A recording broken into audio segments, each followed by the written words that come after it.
Hey Scotty, I think we finally have some time to unbox the Lost Caverns of Ixalan stuff. Are you with me? Alright, cool. Let's get to it. Hello everyone and welcome to another one of our Lazy Swim deck reviews, the series where Scotty and I take the time to go through the Precon decks, read out the cards inside, give you an idea of how strong they are, and if they synergize with a given commander, the cuts to the deck, and how good the product is straight out of the box. At the end, we score each deck inside of an expansion against each other out of 10. So grab your favorite drink, sit down, lay back, and relax as we dive into this review. And today we're starting off with the first of the Lost Caverns of Ixalan Commander decks. I know we're late on these reviews. As we've said in previous videos, we've been very busy working hard for something amazing. But in the meantime, we haven't forgotten, and at least we're trying to get out these reviews. So first off, thank you Scotty for that intro. We're having a look at the Dino Extravaganza Velociramptor. This is a really cool one. This is a Naya deck, and it is an interesting spin that I really like. It goes really hand in hand. Dinosaurs are really expensive, and you need RAM to play them. Well, what's best than play extra lands and Dino Devastation. It includes a collector booster sample as usual, and the 2 legendary traditional foils. And yeah, that's about it. Leave a big footprint, and you can check what's here. You get 100 cards deck, which is the usual. 10 new cards, so we're downgrading from the Doctor Who, but from what I hear, these decks are pretty good, so I'm excited to dive into them. 10 double-sided tokens that foil display each commander, a life wheel, a strategy insert, and a reference card. So without further ado, this is Velociramptor, and yeah, here we go. Okay, we'll open at the bottom. This has been done in Belgium for us here in Europe, and so I'm pretty happy about that. Okay, so it's a new, again, other format of the commander decks. They always change the little packaging in which they come in, but more or less the contents are the same. So as you can see here, the deck will open up as such on the side. Okay, there you go. And first, you get the booster sample. Then you get the little box that can contain the cards unsleeved. And once you sleeve them up, the 100 card deck is not gonna be contained in here. Then you get the life wheel, which is also stuck in here.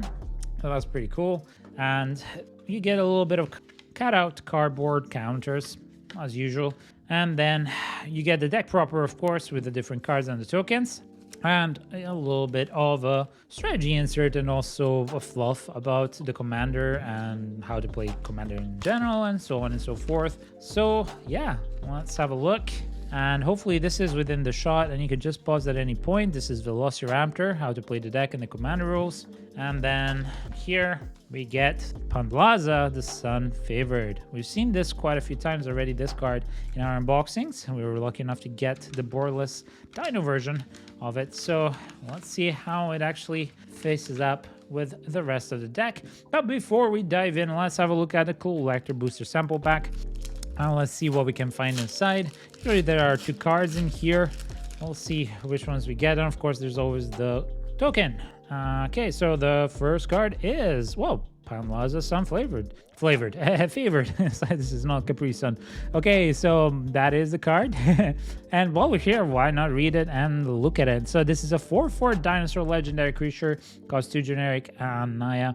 And it says that whenever Pandlaza or another dinosaur enters the battlefield under your control, so they must enter the battlefield, you may discover X, where X is the creature's toughness. Now, enters doesn't mean that you have to cast him, so long as it enters the battlefield.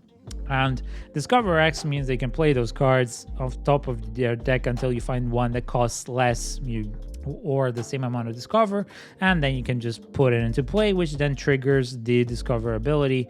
And yeah, you can only do this once per turn though. The next card is Akawali, the Seething Tower, in the beautiful showcase version. So we got a little bit of Pandlaza ready going, and let's have a look at the cards proper. If I can find the pull tab entrance. I always struggle with the pull tab entrance. There you go. No, this time it was easy. So I hope you've been enjoying this set, and probably I hope you've gotten your hands on this deck. I know this one has been marked up a lot around places, but we've been fortunate enough. Our local game store, shout out to Moxie and Hole here in Edinburgh, is incredible, and they kept the same prices for all decks. I think we spent about £40, maybe £35, I don't remember, but you know, the normal price for a commander deck of this kind. So we didn't go out and waste money. I don't want to give any too many spoilers. I just want to sprint ahead to the tokens. So we've seen Plant Plaza, and that's the thick commander. Then we have a little bit of tokens. We have Elephant, Dinosaur Beast, which is really cool. Some copy tokens as usual. Oh, there's the Monarch and the City's Blessing in this one. Okay, and then we have some more dinosaurs, which is of course normal. A lot of dinosaurs, so we'll be copying a lot of dinosaurs, we hope. And let's start off and review this wonderful deck together. Okay, so first off, let's see the general. Okay, so we have Pantlaza. So remember, Pantlaza allows you to discover X, where X is the creature's toughness, and that's important whenever it comes into the battlefield. And you can just exile and play an online card that costs that X or less. And then Waita, Trainer Prodigy is the general, costs Naya, and it's 1/5 human warrior. Okay, has haste, and it costs 3 its ability, and tap it, and with 1 green, target creature you control fights another creature. And this ability costs 2 generic less to cast to activate if it targets 2 creatures you control. Okay. If a creature you control being dealt damage causes a triggered ability, or a permanent you control triggered ability triggers an additional time. So this is a way to kill opponents as creatures by fighting them, or to trigger extra abilities off of the fighting of the creature. So maybe there will be cards that interact with that. So that's really interesting. They're kind of a little bit loop-sided. One really wants you to play those big dinos. The other one just gives you ways for those dinos to kill other stuff and or to hurt other creatures and then get some triggers off of that. So we'll see how it goes. As usual, we see the synergy of the cards inside overall, and then we go from there. And this is the little reminder helper card. And so we'll start off with Bronze Beak Foragers. It's a 3/4 dinosaur that costs 4, is white. When it enters the battlefield, for each opponent, exile up to 1 target non-land permanent that player controls until it leaves the battlefield.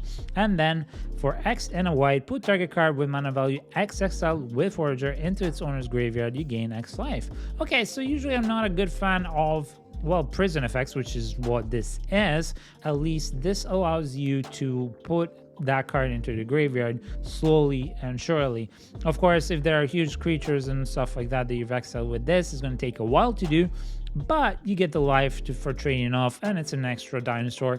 Not a great card, but it's an okay good card. If you have better removals that can synergize, then go for those ones. Then From the Rubble is an enchantment that costs 6 with 2 white pips. As it enters the battlefield, you choose a creature type. At the beginning of your end step, return target creature card of the chosen type from graveyard to the battlefield with a finality counter on it, which means if it dies, it gets exiled. That's pretty cool. Really synergizes because it's tribal. That's a cool enchantment. It's a bit expensive, but the ramp part, I hope, will be really good, so we don't have to worry about that. Wrathful Raptors is a 5/5 dinosaur, and that's red and costs 5. Trample whenever a dinosaur you control is dealt damage, so Waita's ability. It deals damage to any target that isn't a dinosaur. So with Waita, you can just ping off, which is pretty good. And it's a 5/5 for 5 Trampler Dinosaur. Was not to like. This is pretty good. Then we have Curious Altisar, which is we've seen before as a 2/5 Vigilance Trampler Dinosaur that costs 4 and it's green. Whenever a dinosaur you control deals combat damage to a player, you draw a card. This is for any dinosaur, so if you deal damage with 3 different dinosaurs, you draw 3 cards. Very good engine for draw in dinosaurs. Then we get Dinosaur Egg. That is a creature dinosaur and egg, of course, and it's a 0/3 creature that costs 2 and is green and has evolved. Whenever a creature enters the battlefield in control, if that creature has greater power or toughness than this creature, you put a +1/+1 counter on this creature, and of course starting with 0, it's not bad. And then when it dies, the dinosaur egg dies, you may discover X, where X is its toughness, so that's why the toughness is bigger. So that's pretty cool.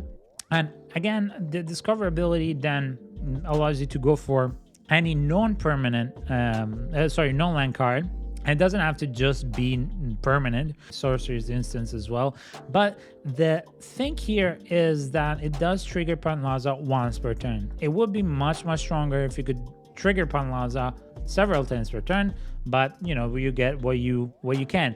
I've noticed that sometimes they make really broken commanders, sometimes they make really balanced ones, and I don't really see where the line is, because in some expansions, like in the March of the Machine, you had one with Eminence and the other ones didn't, so it's kind of random. But I think it would have been better if you had for every trigger, but whatever. Then we have Sign of Calamity, 5/5 dinosaur creature, costs 5 with 2 green pips. It has Myriad, which means that whenever this creature attacks for each opponent other than the defending player, you may create a token that's a copy of the target of this creature that's tapped and attacking that player or planeswalker they control, effectively creating 2 other copies when you attack one player, and then they get exiles. The tokens get exiled at the end of combat. Now, whenever it deals combat damage to a player, destroy target artifact or enchantment that player is controlling. This is very good. If you give it trample, it will be even better. So if there's a way to buff and tramp, that's even better, because a 5/5 into a 1/1 doesn't do anything. But yeah, it's pretty good, and the Myriad part is really annoying. And of course, destroying an enchantment or artifact in Commander is really strong. Then we have a 3/3 Sunfurl Imitator, costs 3, it's green, it's a dinosaur. Whenever it attacks, you may have it become a copy of another target dinosaur you control, except that its name is, well, this one, and it has this ability. So that's really good. It does not stop at the end of turn, meaning that you can become a copy of anything. Now, of course, it does not say that you can do that for legendaries, because a legendary copy would have to die, or the original would die, which would be stupid. But anyway, it's pretty good. And if you have some big dinosaurs, this one later in the game can become pretty annoying. Progenitor's Icon is the next card. It's an artifact, costs 3 generic. As it enters the battlefield, you choose a creature type, which will, I hope, be a dinosaur, and then add 1 mana of any color, and then tap to the next spell of each of the chosen type you can cast this turn. Can be cast as though it had flash. That is broken. You have a huge dino that can just flash in. That's just that nasty. That's just being nasty. Ooh, okay. Now we see the reprints. Akroma's Will, one of the greatest cards of the Alpha Strike of all time. Akroma's Will is this overall grand. It's an instant. It costs 4, it's white, and you choose one. But if you control a commander and you cast this spell, you may choose both. And creatures you control gain Flying, Vigilance, and Double Strike, or Lifelink, Indestructible, and Protection from all colors until the end of turn. If you give it everything, it's just broken. This is a great freaking reprint and a great Alpha Strike. So far we have mana fixing, we have good dinos with several tools, we have ways to reanimate your dinos and ways to buff up your dinos. Let's see what's next. Kinjali's or Kinhali's Sunwing. This is a 2/3 dinosaur that costs 3, has flying, and it's white. Creatures your opponents control enter the battlefield tapped. Oh, very freaking annoying. Of course, not every commander or player will have creatures that enter the battlefield with haste, but even still, this allows you to forego certain creatures that could block your dinosaurs. So this is very annoying and very nasty. Temple Altasaur. This is a 3/4 dino that costs 5. That's white, and if a source would deal damage to another dino you control, prevent all but one of that damage. Very strong. So that's some protection as well. That's very nice. Then we have Weakening Sun's Altar, of course, and this is a dinosaur avatar. It's a 7/7 that costs 8 with 3 white pips. As it enters the battlefield, if you cast it from your hand, destroy all non-dino creatures. This is a board wipe for anything that is non-dino. Of course, if you don't cast it from hand, so if you cast it with Pantalaza's Discover ability, it's still a 7/7, but it's not as strong, if you get my drift, because it can be blocked by anything. Still, it's a 7/7. Oh, okay, now we're getting into even more serious stuff. There's a Talpa Primal Dawn. This is a 4/8 Elder Dinosaur legendary creature that costs 8. So it's not easy, but it does have Double Strike, Vigilance, Flying, Trample, and Indestructible. Crazy good card. Then we have Chandra's Ignition. So we do have some pretty cool dinos, okay? Then we have Chandra's Ignition, which is a sorcery, and it's the first sorcery of the bunch. And it says, it costs 5, 2 red pips. Target creature you control deals damage equal to its power to each other creature, each opponent. So this is another board wipe. So that's very, very interesting. We have already 2 ways to board wipe. There are not just a Wrath of God. So that's cool. And this one, for example, will keep one of your very strong creatures alive, like that. As for example, Italy the Primal Storm, which is freaking strong. It's a 6/6 that costs 6. A legendary creature, Elder Dinosaur, it's red, and when it attacks, exile the top card of each player's library. Then you may cast any number of spells from among those cards without paying their mana costs.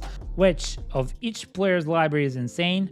It's not just yours, it's everybody's, and on top of that, you cast them. So it triggers Penlazen, for example, if you're casting the Sun's avatar, it still counts as casted. So that is extremely good. Now we have Fiery Confluence, of course. Sorcery costs 4. It's red. Choose 3. You may choose the same more than once. It deals 1 damage to each creature or 2 damage to each opponent or destroy target artifact. This would be a card that I would cut, and it's not necessarily very useful. Now this is a great card. Marauding Raptor is a 2/3 dino. Costs 2. It's red. Creature spells you cast costs 1 generic less to cast. Very good.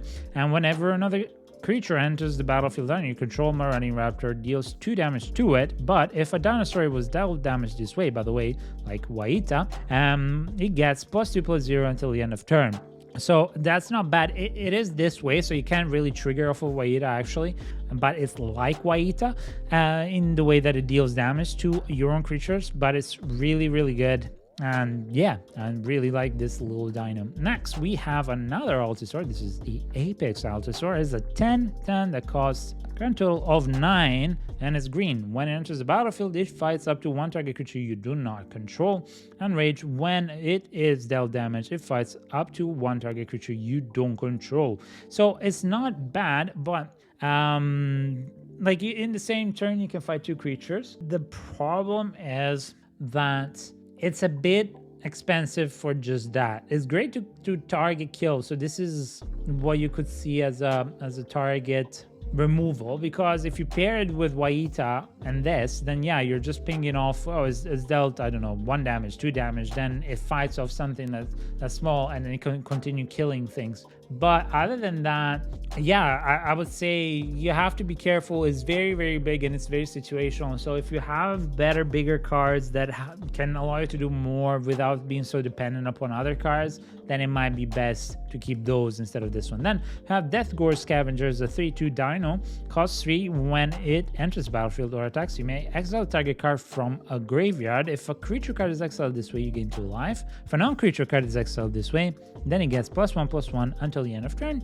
Effectively is not a bad. It's a 3/2 that costs 3 that allows you to interact with graveyards and buff it up or remove things that are just nasty. Now, Descendant's Path is an enchantment. It costs 3. And it's green. At the beginning of your upkeep, reveal the top card of your library. If it's a creature card that shares a creature type with a creature you control, you may cast it without paying its mana cost. Dino. And if you don't cast it, put it at the bottom of your library. Now that is a bit annoying, because if you have anything like enchantment, sorceries, all the other non-creature types, then it's very annoying. Even for example, Waita. So that second part is a bit annoying, but the first part is very, very good. So next up we have the Rampaging Prontodon, which makes a return. It's a 7/7 trampler that costs 7. Whenever it attacks, it gets +1/+1 until the end of turn for each land you control, and this can grow up to be huge. Of course, it's only until the end of turn, but still, by then it can become humongous. Of course, I haven't seen a lot of ramping just yet, so I'm just hoping that we do get that kind of ramping to be able to cast these easily. Then we get Regal Behemoth. It's a 5/5 dino that costs 6. It's a trampler, and when it enters battlefield, you become the monarch. And whenever you tap a land for mana while you're the monarch, add an additional mana of any color. Okay, so that's one way to do it. I like that. It's annoying because the monarch is very dependent. You can always lose the monarch, but that's one way, I guess. I hope there are better ways though. Next, we have Return of the Wild Speaker. Costs 5. It's an instant. Of course, this is from the Wilds of Eldraine, and you get to choose one. It's green, by the way. Draw cards equal to the greatest power among non-human creatures you control. So, for example, 7, 5, still pretty good. You got to be careful not to have a limit to your hands, because if you're drawing 7 cards and you have already 2, then you're gonna have to cast as much as you can, or you're gonna be discarding. Or the other option is non-human creatures you control get +3/+3 until the end of turn. It's fairly expensive, that second part, for this ability, but the first part can be really, really cool. Another way to draw cards. And yeah, it's good because you can do this as an instant. And then we have Velociraptor, which is a great card. As a 4/5 dino that costs 4, it's green, it enrages. So whenever it's dealt damage, you draw a card. Waida enables. And then Rishkar's Expertise, which is a card that I wouldn't keep in here. It costs 6, it's a sorcery, you draw cards equal to the greatest power among creatures you control, again like this, and you may cast a spell with mana value 5 or less from your hand without paying its mana cost. I would keep one of these two, maybe, just maybe, and if I'd have to choose, I don't know, maybe this one I would remove. It's a bit expensive, and you can cast something for free, but or maybe just remove that one. It's very situational how you build your deck. One is an instant, one is a sorcery as well, so that is a difference. Then we get Runic Armasaur. It's a 2/5 dino that costs 3. It's green. Whenever an opponent activates an ability of a creature or land that isn't a mana ability, you may draw a card. Okay, so that's really good. This can allow you to draw a lot. So you have quite a bit of ways to draw.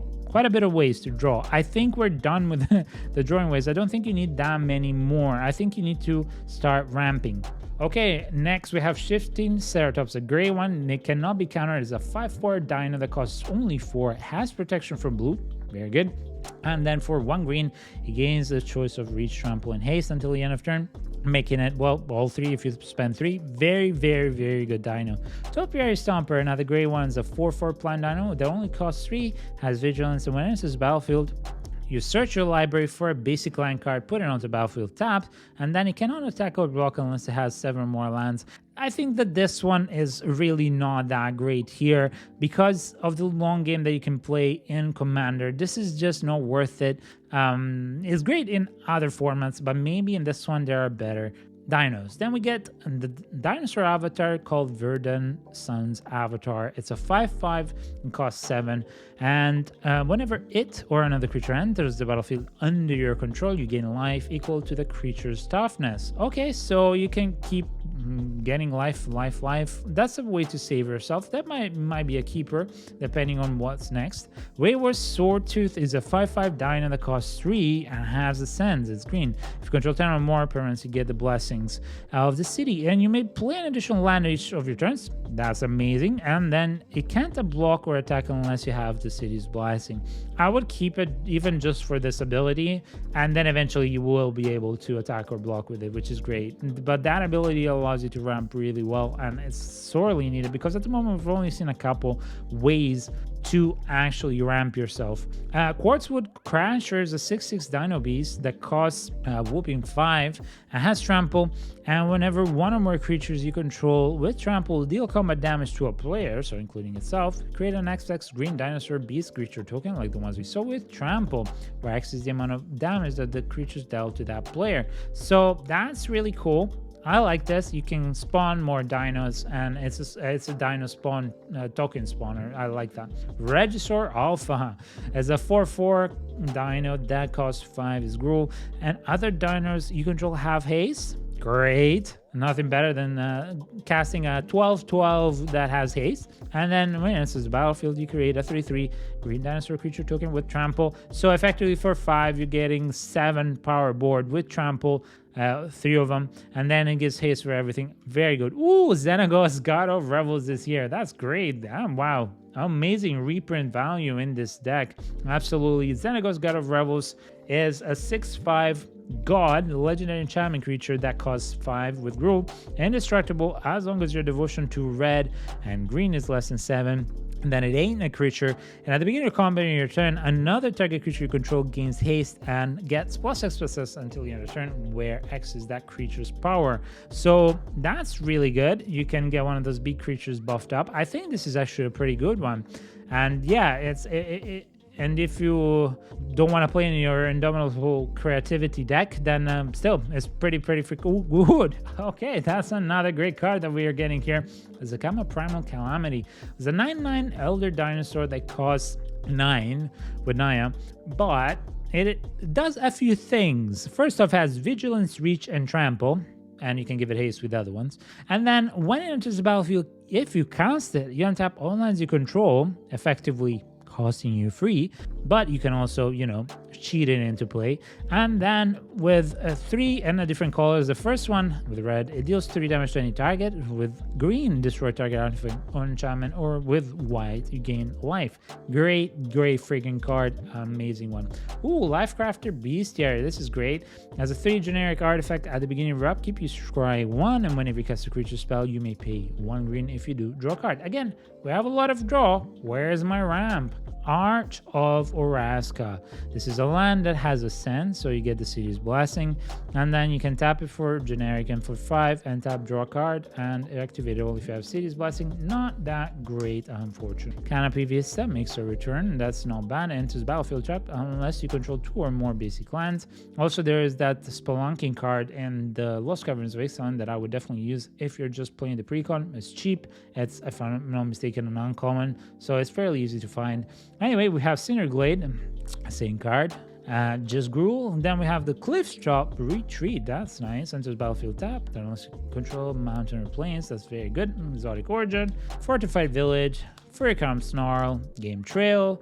Okay, Keswick Wolf Run. I don't go through these lands mainly because, well, they're all the same lands that you usually see in many ways in many precons. Keswick Wolf Run adds 1 generic, and then for X and Gruel and tap it, target creature gets +X/+0 and gains trample until the end of turn. So that's really good. It's a good thing to keep. I think in the end you can always buff a creature. I don't know that you need it so much with something like dinos because you have huge creatures already and it's just over the top kind of thing. So if you have better, maybe swap it out. Mosswood Bridge, okay, with the hideaway ability. Then we have Bellowing Red Aegisaur is a 3/5 dino that costs 6 and it's white. Whenever it is dealt damage, you put a +1/+1 counter on each other creature you control. Effectively, with Waida, this buffs your whole board.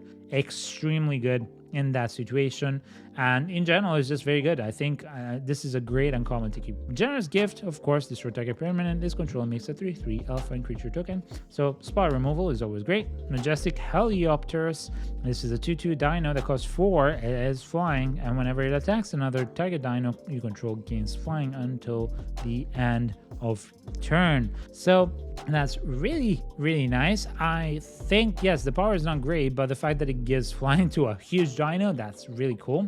Path to exile target creature. Its controller may search the library for a basic line card. This is another great spot removal. So we have spot removal, we have some board wipes, we have a lot of dinos that do a lot of great things, including some really strong ones. We have some enchantments that allow us to cheat in to play stuff, and of course Panlaza. Let's remember, when I'm talking about ramp, I'm talking about extra ramp, because Panlaza allows us to discover it cheating into play our dinos, so that's always good, but you only do it once per turn, and once you get to a certain point in the game you'll want to do it more than once, so that's what I'm talking about. But so far, very good. A little light on the artifacts so far, but might be there. Earthshaker Dreadmaw, of course, we've seen this before. It's a 6/6 trampler, costs 6. When it enters battlefield, draw a card for each other dino you control. Again, ways to draw, but if I'm drawing so much, then I can't Panlaza, so something's gotta give. Exile's Lore Keeper is a 1/1 that adds 1 mana of any color and you can spend it on dinos, so that's very good, and that's another way to ramp. Thrashing Brontodon, very good to destroy target artifact and enchantment. That's a good dino. All-Tech Huntmaster, 1/2 human shaman that costs 2. Dino spells cost 1 generic less to cast, very good, and target dino gains haste until the end of turn by tapping it, very good. Then we have Insquinth, Firstborn of Gishat. It's a 2/3 dino that costs Gruel haste, and when it enters battlefield, you may pay 2, and when you do, target dino you control deals damage equal to its power to another target creature. Again, another spot removal, very good. Cultivate, very good way to ramp into things. You search your life for up to 2 basic land cards. You reveal those cards, put 1 in the battlefield tapped and 1 in your hand. Very nice. So this is what I was hoping for to see. Drover of the Mighty. This is a 1/1 human druid. It costs 2 as it gets +2/+2 as long as you control a dino, so it becomes a 3/3, and then you add 1 mana of any color. Very good. So here are the ramps. Very good. Farseek, another great way to ramp. Very good. Migration Pass, so you'll have up to 2 basic land cards and then ramp. Very, very, very good. So there you go. Ramp and growth, even more. So these are the ramps I was talking about. I was getting worried because you have so much way to draw and you can't really use Panlaza off of the draw trigger, so that's the problem. Ranging Raptors is a 2/3 dino that has Enraged. It costs 3, and when is dealt damage, you must search your library for basic land card, put it onto battlefield, tap, then shuffle. So if you have small creatures that are just 1/1s or anything like that, you can do this twice and put the cards with this. That's very, very good ramping. Okay, Savage Stomp. The spell costs 2 generic elastic cast if it targets a dino you control, so instead of 3 it costs 1. Put a +1/+1 counter on target creature you control, then that creature fights target creature you don't control. Very, very good. A lot of very good ways to remove cards, because of course when you've invested so much into getting so many dinos on the board, you don't want to board wipe. In fact, you want to protect yourself from board wipe as much as you can.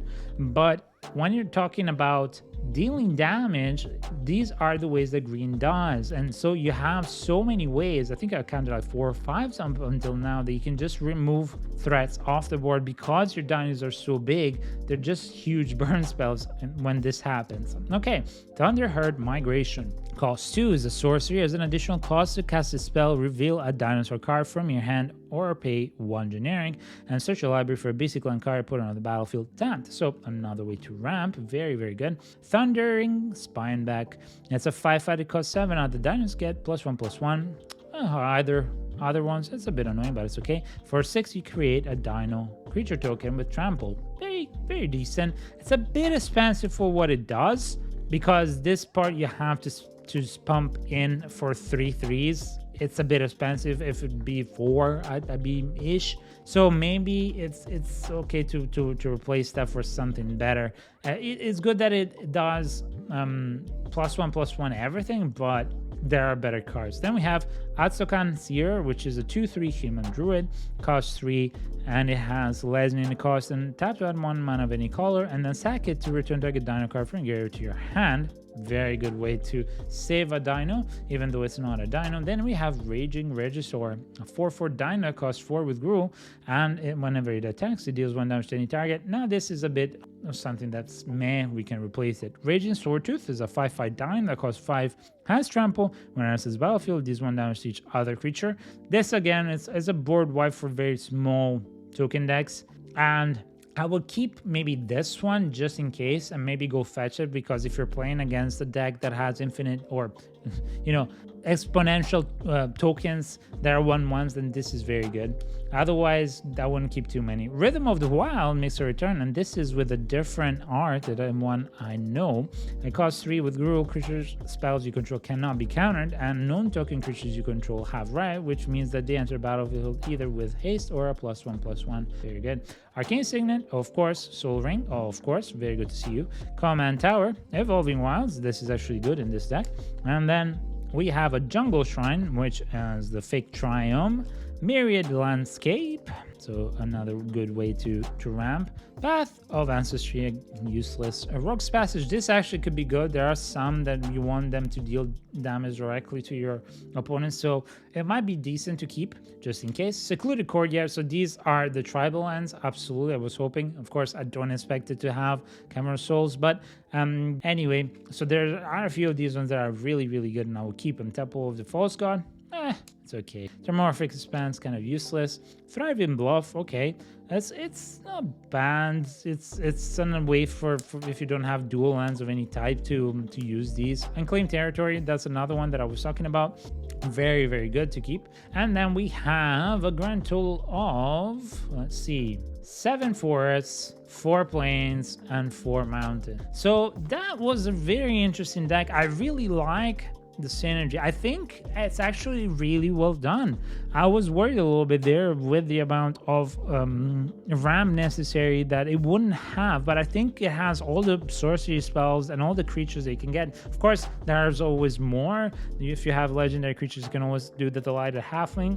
You have the Birds of Paradise. You have the different other mana buffers, if at all necessary. But again, the main idea is you're going for Panlaza's ability as much as you can to cheat into play more and more things. There are definitely a lot of dinosaurs that have not been included in this deck that could be swapped in, and for sure it would make this deck that much stronger. But I think as a base, let's look at it separately, right? The creatures, you have a little bit of everything, that allows you to do exactly what you're hoping for. And actually, I just realized that I didn't put everything where it should have been. So yes, you have a little bit of everything that allows you to just get control of the board and have decent dinos, small ones and big ones, and so on and so forth, and even ways to cheapen your dinosaurs even further.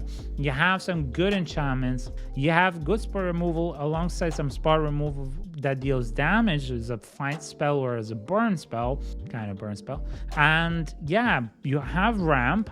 I think maybe the one thing that this deck is lacking a little bit is either a little bit more mana generation through the signets or the like for, you know, fixing your mana, because this is a 3-colored deck. And on top of that, maybe some protection for your creatures. That's something. Of course, the land base is not bad. I was expecting the shock lands, but then again, it's a big sell point for certain sets to have shock lands, so you don't really see it. But honestly, I think it's a very, very strong deck, and I see why it's very popular, because straight off the bat, it's extremely powerful. And yeah, I'm gonna have to look at these decks under a different light. Usually the decks start off much lower. I'm thinking, and this is definitely a 7.5 out of 10.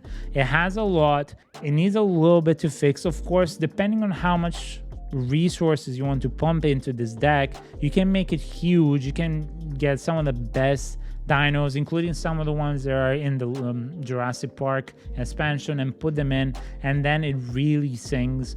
But honestly, this is just a great little deck, and I love it.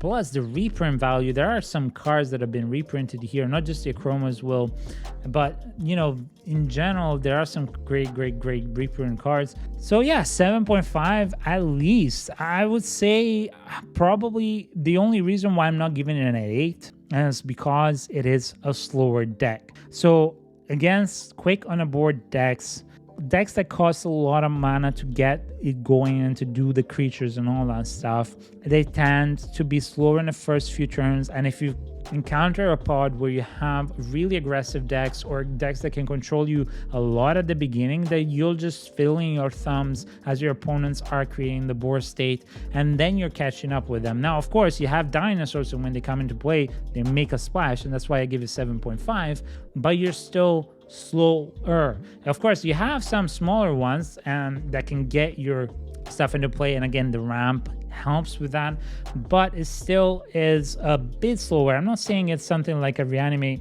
deck where most of the creatures cost 8 or 9 or 7 on average, right? But still, that's why I would give it a 7.5. Anyway, I hope you agree with this. If you don't, let us know in the comments down below, or if you have any comments or questions, we look and read and answer to every single one of them. And if you like what we do, and if you want to see more of this kind of content, make sure to like and subscribe to a small channel, because it does help small channels like ours a lot. And until the next one, where we will unbox all the other 3 and review them as well, from Scotty and I, we wish you a lovely day, a blessed day. We thank you very much, and be good, be kind, and we'll see you in the next one. Bye!